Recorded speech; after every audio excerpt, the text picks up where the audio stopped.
بسم اللہ الرحمن الرحیم۔ اردو قواعد میں جملے کی اقسام۔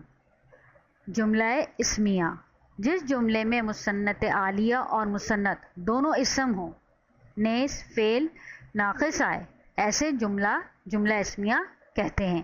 یعنی کہ جملے میں جب دو اسم آتے ہیں، یعنی مسنت عالیہ اور مسنت دونوں اسم ہوں اور اس میں فعل ناقص آئے، تو ایسا جملہ اسمیہ کہلاتا ہے۔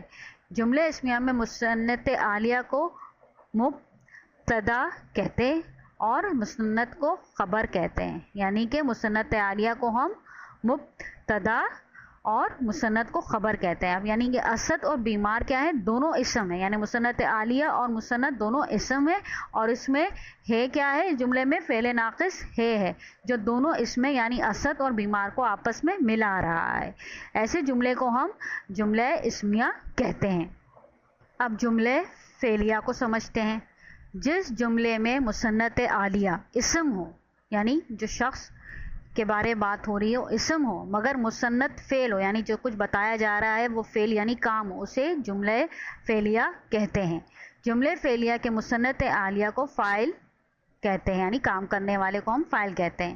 مسنت میں فاعل اور مفعول یعنی کام اور آبجیکٹ، یعنی جس چیز پہ کام ہو رہا ہے ذکر کیا جاتا ہے۔ اب اس جو مثال کے ذریعے اس کو سمجھنے کی کوشش کیجیے۔ احمد کیا ہے؟ فاعل ہے۔ دروازہ کیا ہے؟ مفعول ہے۔ اور کھولا کیا ہے؟ فعل ہے۔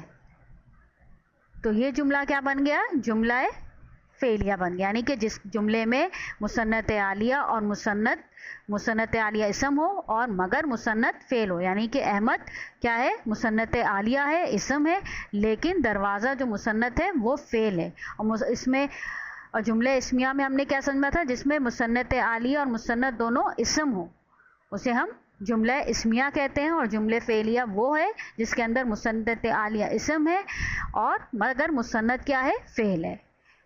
امید ہے یہ جملے کی اقسام آپ کو سمجھ میں آ گئی ہوں گی۔